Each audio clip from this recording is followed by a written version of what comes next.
Super spy Natasha Romanoff has been in the MCU for 11 years, and yet this is the first time we've actually had a movie from her. Now that the Black Widow movie is finally out and everybody can watch it, does this film give this character justice? Does she actually have a good story arc now? From birth to death, we now have the full story. It's all we're ever going to get. Welcome to Writers on Media, and today we're going to be talking about Black Widow. But what is Writers On? Writers On is essentially, we are two writers. I'm a writer for mostly Western stuff, aka movies, comics, TV shows, series, things of that nature.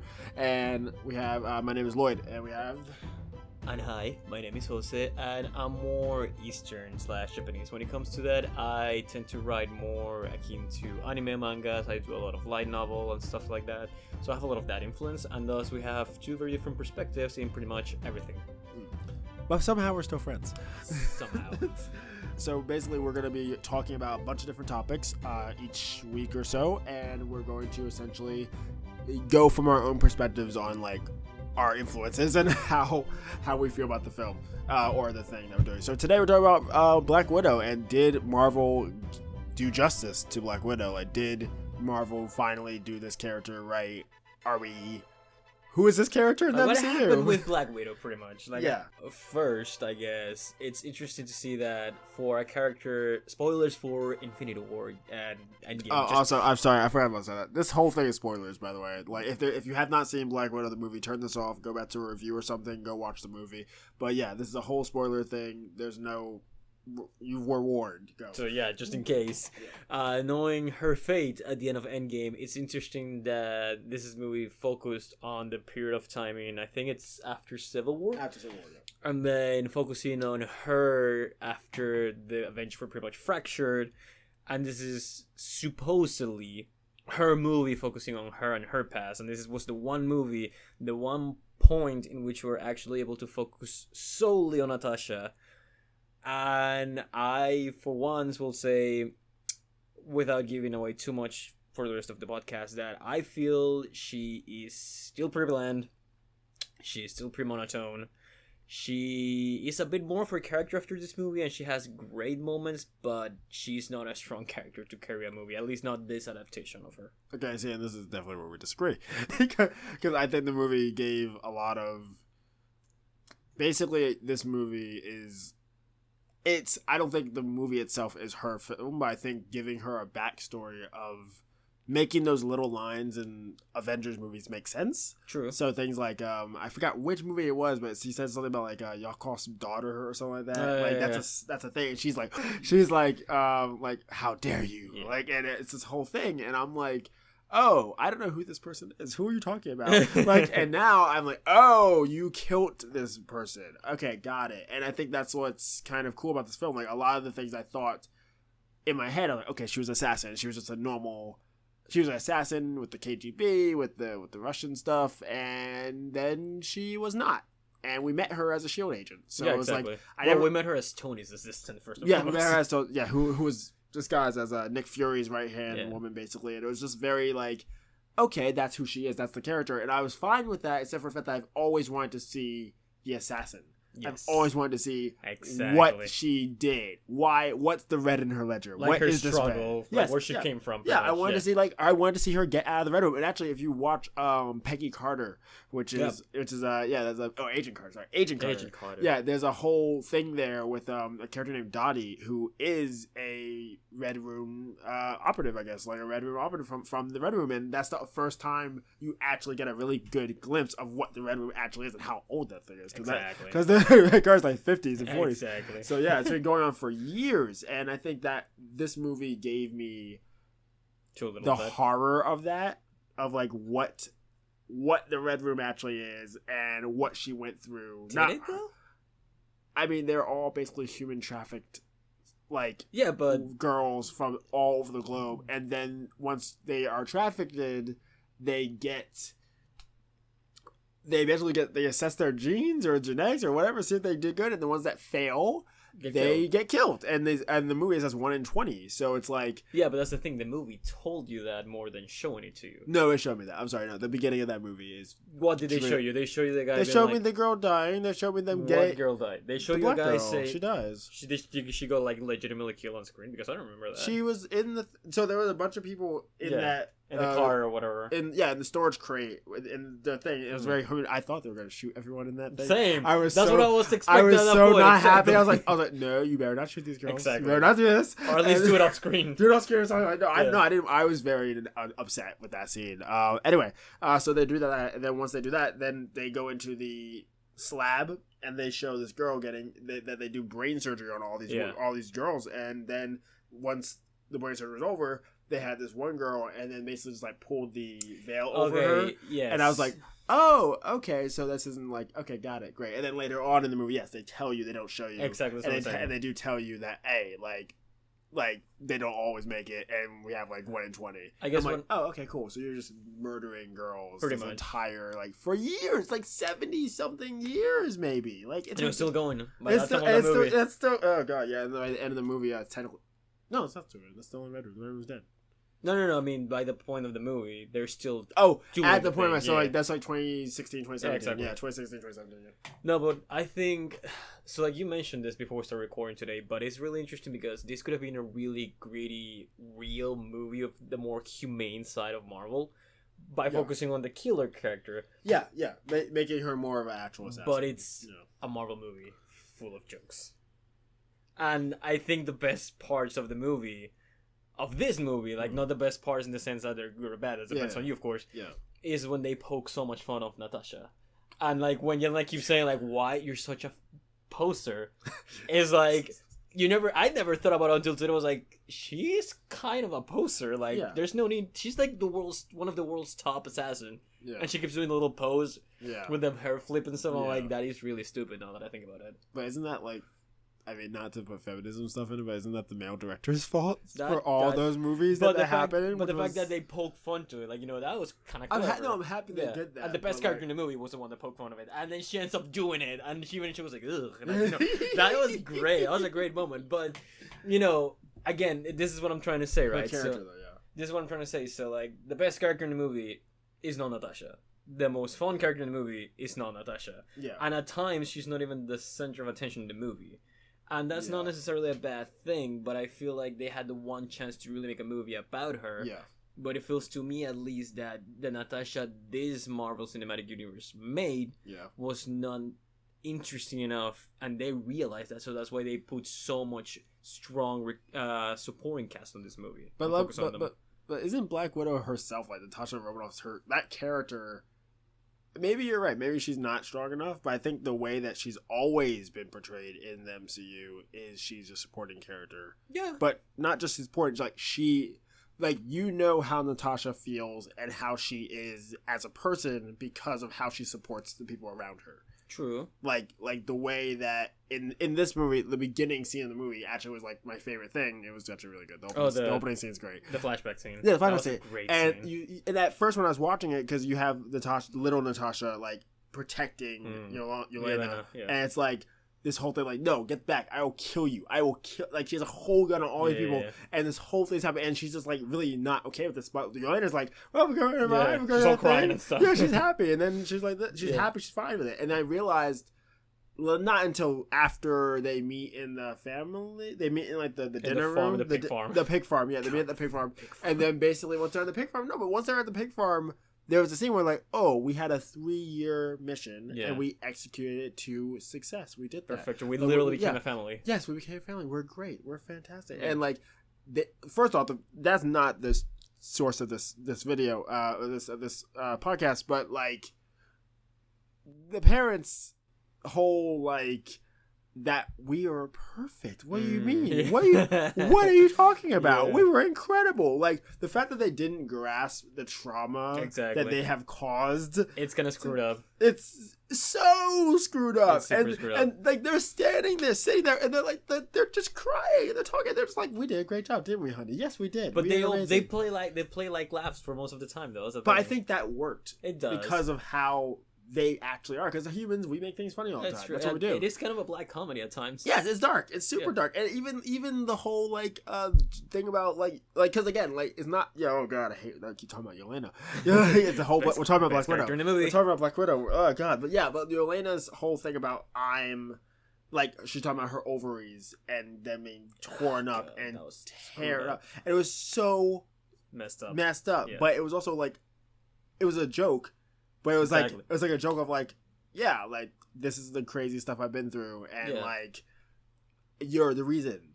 I also love how Yelena keeps wanting to be like dying in a really cool way through the whole movie. That was and then at one point in which she actually is almost about to, this is not a cool way to die. This is not a cool way to die. This is not the cool way to die. I'm like, I feel you, girl. Yeah, no, that's fair. But like Widow herself, like I think that when you realize that she was 3, not Widow. I'm talking about Yelena. Yeah, Yelena was 3.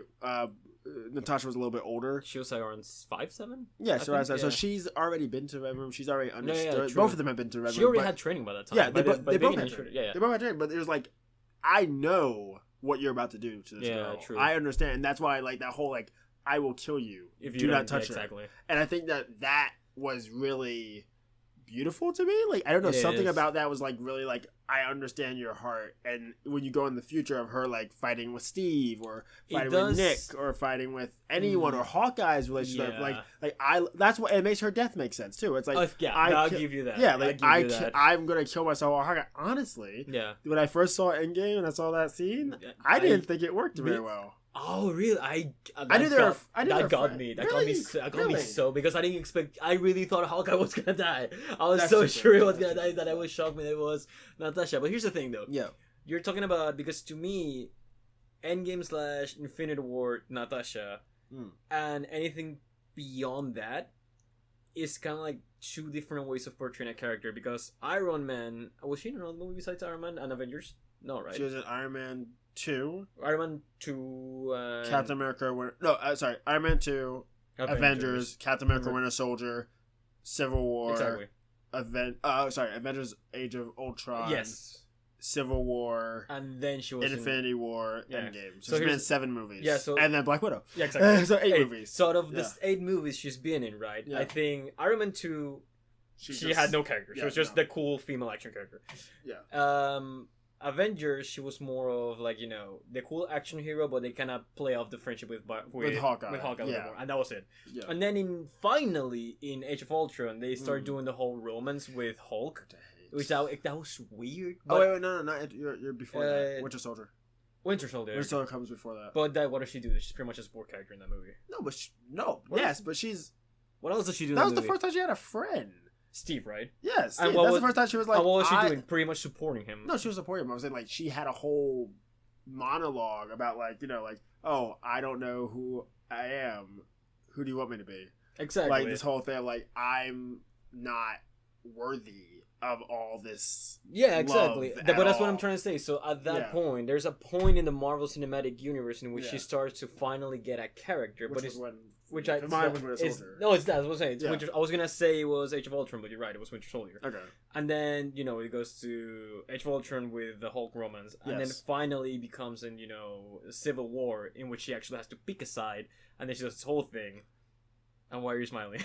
The people who can't see at home, I am smiling really loud. Really, yeah. I'm sorry. I don't mean to cut you off, but I think I love Natasha now. Yes! Because now she has a character that she didn't have before. That's what I'm saying. The backstory of it makes everything make more sense. So, better. Like, I never liked the Hulk relationship with her. I never thought that made any sense. I was like, where did that come from? Who? Why? Yeah. Why wouldn't she be with Steve or something? Yeah, exactly. Wouldn't they be more closer together?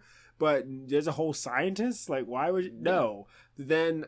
The whole thing she said was like, here's a guy who fights to not be the monster so much that it destroys him.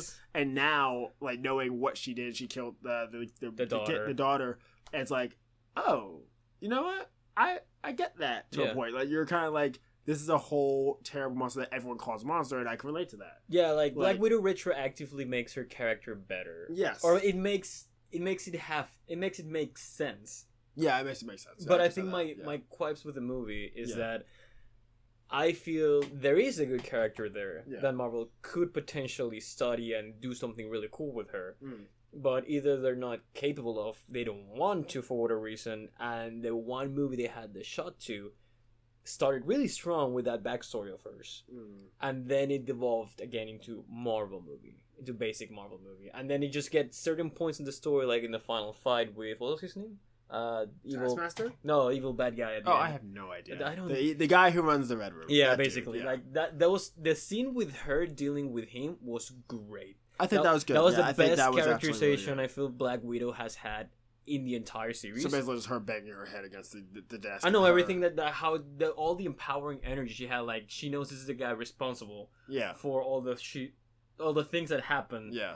The bad things that happened to her, right? And then she's unfazed. Like she doesn't let her emotions. She doesn't become the monster that she could become, even when she breaks her nose in order to fight him, right? Yeah. And then even then, you see like her kindness in trying to save Taskmaster because it's a part of her past that haunts her the most. That was, and even then, like all of those things really made for a really good character. But I'm like, why am I not seeing more of this in this movie? But a bunch of great characters. Yes, although her family are great characters. Every single, even the mom that I thought was going to be super was weak really good. was great. Yeah. But they all kind of steal too much the show for my taste. That's fine. I really would have wished it was more about her. So it could be the proper You're talking about the film. Yes, I'm talking about the film Okay, because it's like the last point we're probably gonna watch her. Yeah, in film, true, right? True. And I kind of want to have this feeling when I saw her flying away with the X-wing, because let's face it, that was the X-wing at the end of it. That was the X-Men plane that they gave to her at the end of the movie. No, it was not. It was a Quinjet. It looked exactly like It's a Quinjet. X-wing. It looked exactly like the Do you know what a X-wing. Quinjet looks like? It's a Quinjet. It was the same. So it was the same thing, pretty much. It's also called the Blackbird. We're probably gonna have a discussion X-wing about is this. called the We're Blackbird. probably gonna have a discussion about this later No, on. but the X-wing We're gonna have a discussion about this later on. You know it's called the Blackbird. It's called right? the X-wing. No, it's not. It's called the Blackbird. Okay, I'm not a comic. I don't read comics, so you might Is be that right. not commie? I don't read comics. I don't read comics, You but read I manga enough. yeah, but I remember they called it the That's X-wing an in the X-Men cartoon. manga. We're gonna look for this later. It's No, fine. we're not looking for it later. We're gonna do this shit right now. Okay. Let's look Okay. for it out. Look it out. Anyway, while he does that, no, I think that basically Black Widow is X-wing is from Star Wars. Exactly. Wait, X-Men, what? Blackbird. Oh, you're right. Okay. Wait, what's this though? See, now we actually found like with two different things. It is, Well, it see, is there's X-Men. There's an X-Men with the but X-Men. What is this? Why is there an X-Men with X-Men too? I don't know. Or is this was yeah, that's an X-Men. Wait. X-wing Model 8 is a supersonic Okay, aircraft similar similar to to the X-Men X-Men Blackbird. Blackbird.